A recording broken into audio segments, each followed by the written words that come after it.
Good morning, good afternoon, good evening, wherever you are. Welcome to another episode of What's Up with Power. I am Justin Wagner with Team ODZ, also racing with Mountain View Racing in real life. We are here to teach you about the basics of power-based training. You can take your training to the next level. We know a lot of people are new to the whole power-based training concepts, and so this show helps you deep dive into those concepts that you may not understand, and it'll help you build your own training plans, understand workouts better. We've got a live group ride in Zwift going on right now. We're just about to start it. So let me help the masses get started there. Group on me. That's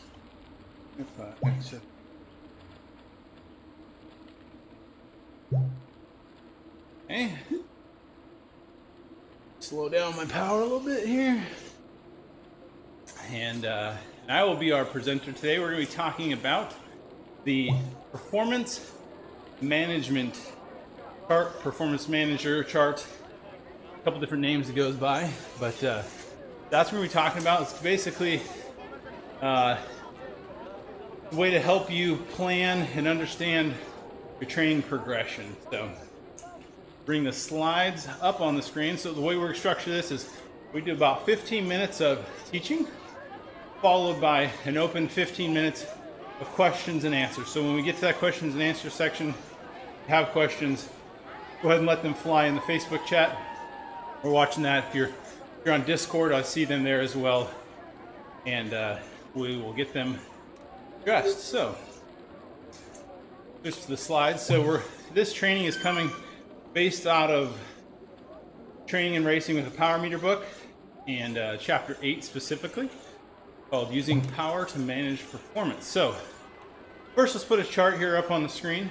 And this, if you wonder what the performance management chart looks like, this is what it is. So this is approximately a year of somebody's training, and you kind of see how that red or the pink goes up, the yellow goes down, at the same time the blue goes up. So there's a pattern. You can kind of see that there's a pattern to how these move. And so as we talk today, we're going to help you understand what is the pattern that makes this move, how do your workouts feed into this, and more importantly, how do you take away, what takeaways are there from these charts here.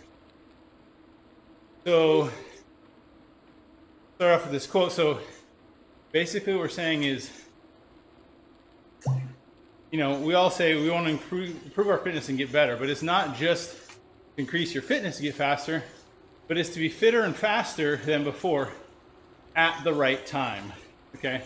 So for the key race, for the key series of races, whatever that may be, you want to be fit then. And so that's what we're going to use the performance management concept for. I better slow down my power here.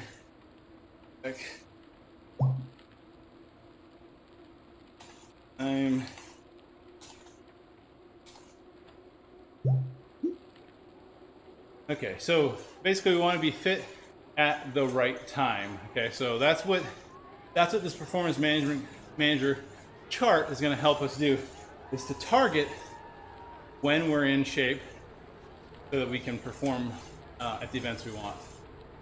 And conversely to that, be able to know when we're taking our rest periods that, okay, I'm on purpose dialing it back because I know I need to save for later building. So there's two edges of that sword.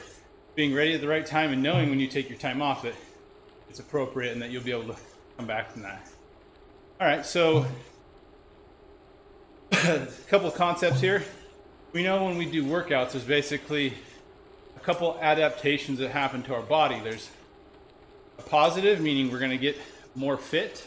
We all know that every time we work out, we should be pushing that fitness or maintaining it. And second of all, there's also the negative part, or short-term fatigue. You're going to be tired after a workout. The key to this whole concept is that fatigue doesn't last as long as the fitness. The fitness will go away eventually. The fatigue will go away eventually, but the fatigue goes away faster.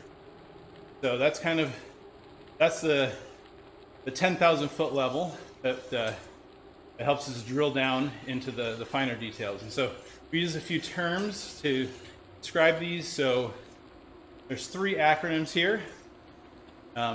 3 what I like to call TLAs, or 3-letter acronyms, very much. So CTL here, which stands for chronic training load, also referred to as your fitness. So that will be the positive adaptations we're talking about.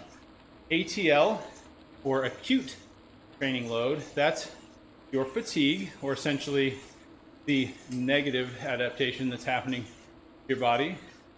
And finally, there's TSB, which is the difference between your fitness and your fatigue. So that's your form or freshness, okay? And we're gonna talk about how do we then, so we're gonna go into details on all these, what they mean, how they're calculated, and then we're gonna talk about how do we apply this to our plans. So, okay, so details on the positive and negative adaptations. We understand the 10,000 foot level. Now, so let's read the, kind of hear more detailed what this means. So the positive adaptations to training result in improved performance, which are longer lasting or chronic, hence the word chronic training load, right? Second of all, the negative consequences of recent exercise bouts, such as residual fatigue, are shorter in duration or acute. The acute negative effects can obscure the chronic positive effects, but only for a period of time. Okay, so you're gonna eventually recover from these negative effects, but they can cloud or make, you can't, you know, they basically hide the positive adaptations for some short period of time, okay? If you've been doing endurance training for a while, these probably should make sense to you, at least from a height level perspective.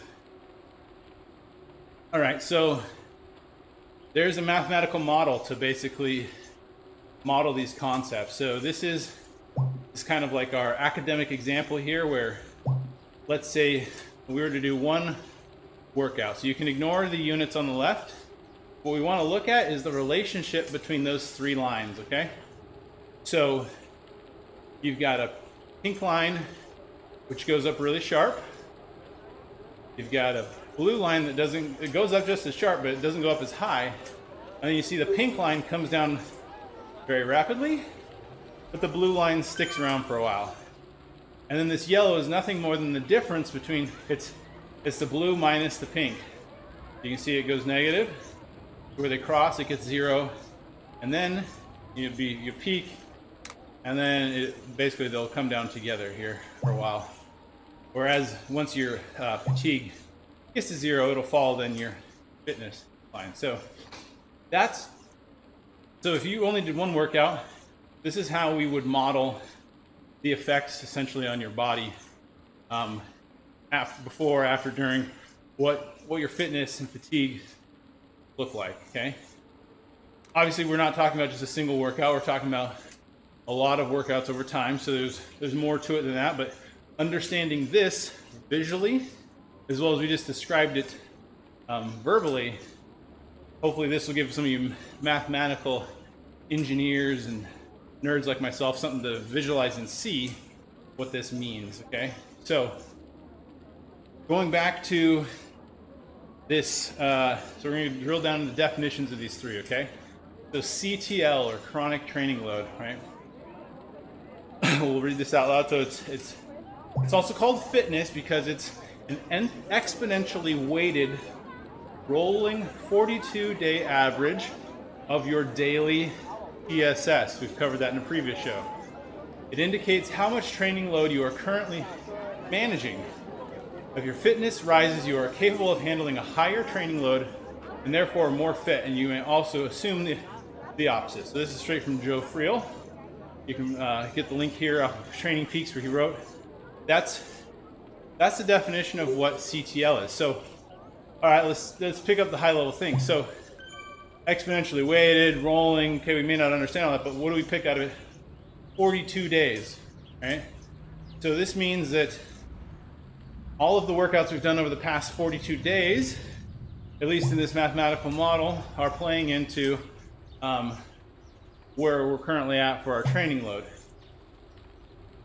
This doesn't mean that you can get completely up to shape in 42 days from zero. That's not what it means, because it is rolling and it does build upon itself. So obviously the end of, you can basically move your fitness to a level and then build it again over the next 42 days. So it's, but this is, so in the most 42 days is just how much history we're looking at, or has the most effect on it. All right, so acute training load, or this is our fatigue. Okay, so acute training load is the exponentially weighted average of the stress from the past 7 days. Okay, so only 7 days here, as opposed to 42. And you're able to calculate your fatigue or estimate your fatigue, accounting for workouts you've done in the past 2 weeks. Okay. Not sure where it gets to 2 weeks from 7 days here, but kind of like what I said before, you know, your starting point, you know, the rolling average also has a starting point at the beginning. So you can move that starting point over time, but biggest factor is going to be, in this case, the last 7 days for acute training load. But there can be leftover effects. You don't recover all the way back, and we'll kind of show that. It'll be easier to see in the chart. Okay. Training and stress balance is next. So training and stress balance is the difference, subtraction, between your fitness and your fatigue. Okay. So what is your fitness level compared to your fatigue level? If your fatigue level is higher, you're probably not in very good form. So TSB is also called like your form, okay, or your freshness. So basically managing this training and stress balance as you do more and more workouts, try to push your fitness up. You'll understand where you're at. Should you be recovering? Have you recovered too much? Are you going past where you should have gone? This is what we're looking at with training and stress balance. Okay, so back to the chart. We go, you get a single item again. So we got the fitness, or your fatigue goes up really high, but it decays off really quickly, okay? Really only gonna maybe last for, let's say, the effects of this probably only last for about, you know, I'm not sure the time scale here, but you see how it drops off really rapidly, and it will have effects for a longer period of time here, but not significant, right? Not as significant as it was in the first few days afterwards. And fatigue, though, or your fitness will stay much longer. Okay, we cover this, and then your performance here, your TSB, you're going to get out of shape, or you're not going to be fit. But after you recover enough, this is where you're reaping the benefits from your workout now. You're in good form. So again, let's right here. So okay, we've seen one workout. We've understood what these three terms mean: your fitness, fatigue, and your form, or CTL, ATL, and TSB.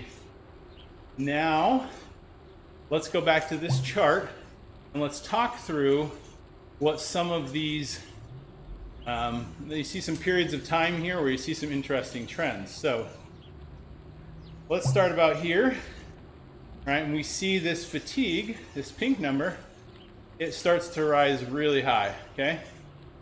Doing a lot of workouts, going past, pushing it, some recovery, pushing it again, recovery, pushing it, and you see all the while this is happening, what's happening to fitness? Fitness is going up. That's good. We want to keep fitness up. Obviously, the negative effects here, we see our form going in the toilet, okay? So because we're pushing so hard to get to the next fitness level, we may not feel so great because, well, we're not in shape for a race just yet. We're building the system, okay? Your form down. All right, now you see here, this is probably a transition to an off season, but first of all, I bet you there was a key race right about here where they let fatigue drop off, they let form come up.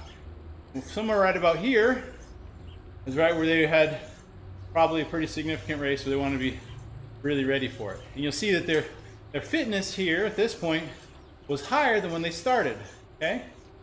But also, you notice that the form is positive, so that's what we do here. So we push fatigue for a while. Pushing fatigue and stress causes your fitness to go up, and then you back off for a peak. Form comes up, you have your race. This is your, you know, you're great for a race. And what's interesting is as you then maybe go into the off season, maybe not pushing as hard, your form will be pretty high, but actually when your form way up here may not be the best time to race. That's actually probably your what we call undertrained. You might not actually, you may think, man, my form is really high. That's actually not necessarily a positive thing. What you want is a combination of, you want your fitness to be as high as possible while still having a form that's, and I'm gonna use a number here, but the form you want for a race can vary a lot for each athlete, okay? But pretty globally, you're not gonna want a form of, say, -40 when you race. That's pretty well understood. Some people may race well at, say, -5. Some people may race well at +5. It's probably pretty sure that you're not gonna be racing very well at +40. That's too high up there.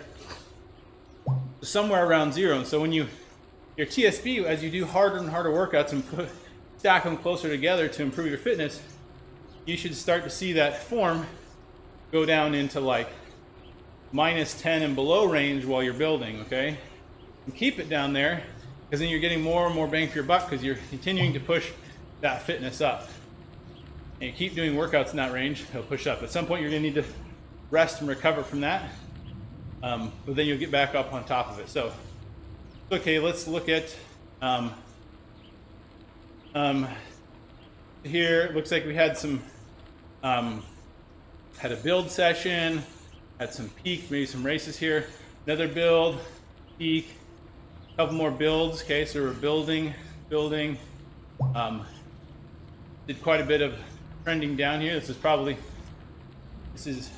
I think this is, I don't remember the time units here, so it's hard to say exactly. I'm pretty sure this is my graph, but I don't remember exactly. So then, now let's look here. So at the end here, we've got another building phase starter, okay? So off season, not focused on building so much. Okay, and here we go. Push, we back off. We push, we back off. And then here you see it even again. So a few weeks pushing, 1 week recover. A few more weeks pushing up, and you see that form goes down, down, down, down, down as we're building fitness. And then we let that form come back up. But you don't want to let the form come up too high. If you let form come up too high, you start to lose fitness, okay? You basically want to bleed, you want the fatigue to go away without losing fitness, and then you go again, okay? Then you push harder workouts to get that fitness up. Maybe recover for a race, and then again here, push that form down, down, down as you're doing workouts to push yourself up, up, up to the next level. Okay, so this is the whole point of how you're basically, so not only can you look at this in the past and see what's done, you can also plan into the future, okay? So Training Peaks is really good for this. As you line out your workouts in the coming weeks, this chart actually will give you dotted lines in the future. So you can say, oh wow, if I do these workouts, I can see that that's just way too much for me, you know? That would push my form to -50, which is probably not what you want, okay? You know, my form would be +60 for this race day. Again, not in the range. I'd say down closer to 0 to 10 probably for race day with a good fitness level. So this is the chart. That's what fed into it. All right, so this kind of comes back to these build weeks and these off weeks comes back to how much stress load you have, right? And so that's in terms of TSS and your target CTL number. So I'm going to leave this up on the screen for a bit. This is some guidelines for cyclists, and we have a next slide that will show triathletes, but this is a good, I wouldn't say, it's not like if you can do this much training, you are therefore this category. It's more like people who are in this category. Hey Jamel, you're transmitting in here.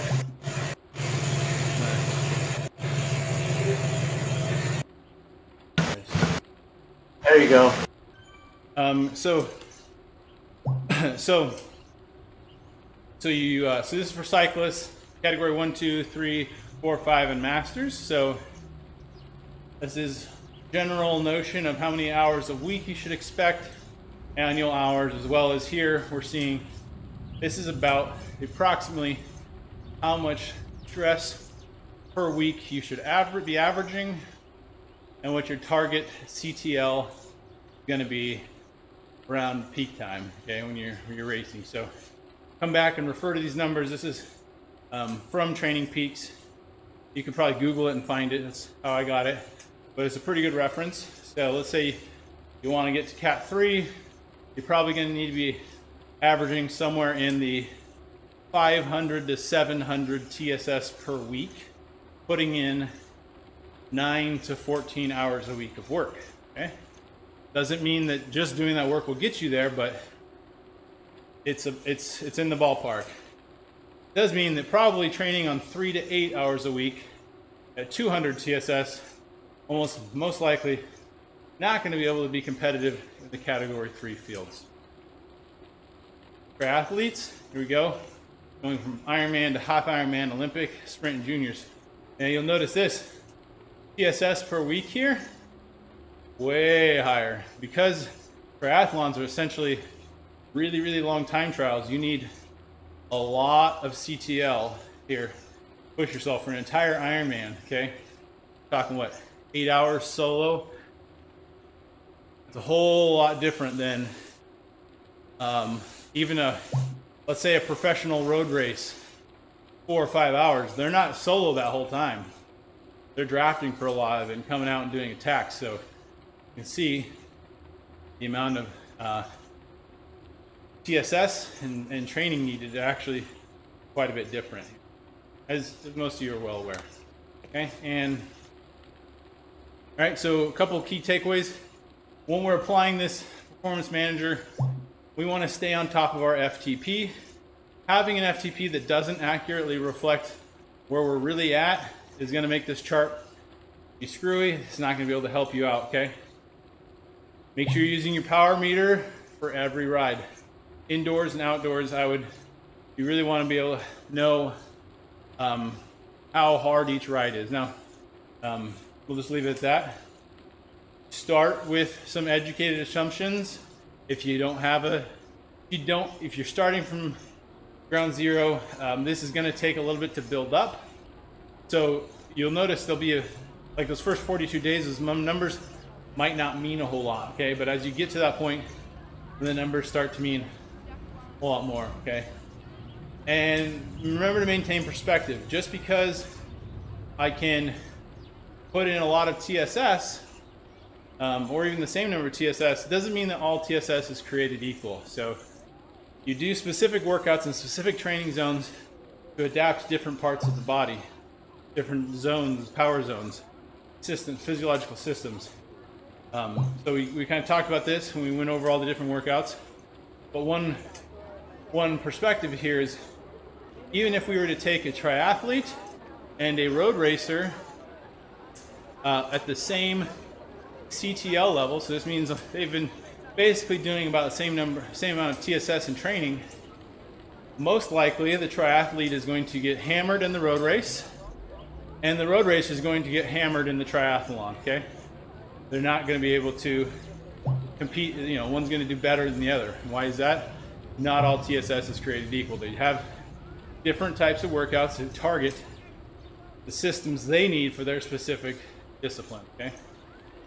And with that, kind of a long session today, but a lot of really good golden nuggets in there. We are passing it off to the Q&A session.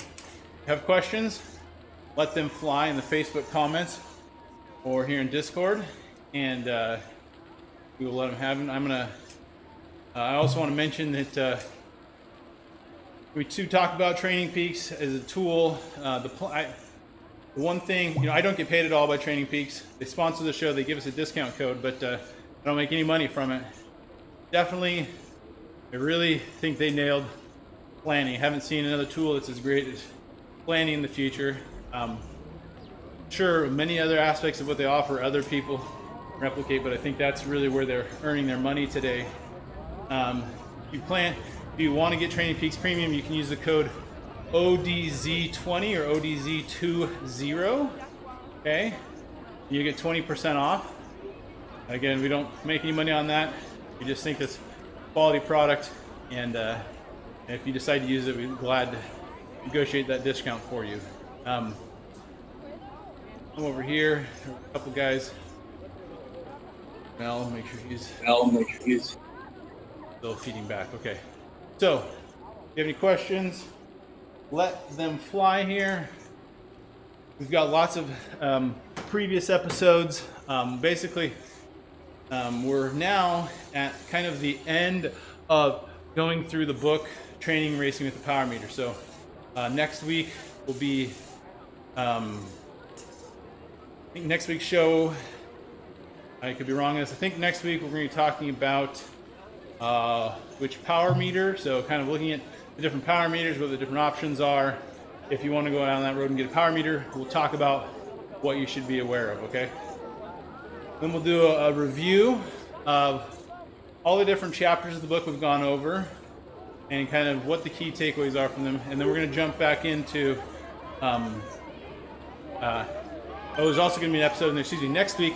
Okay, next week is going to be Nate Dunn from Data Driven Athlete talking about the nuts and bolts of building a plan. Okay, we've talked about the performance manager chart.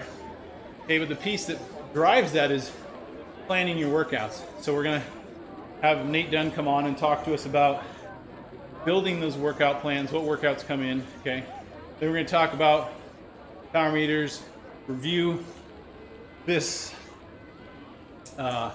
this series of covering the book, and then beginning of November we'll ramp up again, and there won't be any breaks in different weeks, but the 1st of November we'll be starting again from chapter 1 of Training Racing with the Power Meter, going over chapter by chapter. So help you then build from the beginning, and basically it's about a 12 to 13 week cycle as we go through the content, but it's all great stuff. And honestly, we shuffle around the presenters for the different chapters between me, Taylor Thomas, and Nate Dunn, and you get a different perspective as each one looks at it in a completely different manner, really. So it's always good to get a new perspective. So, hey, with that, not seeing any questions in the live stream. Oh, we have a good job from Kev. Thanks, Kev. Appreciate you joining. Thank everyone for coming.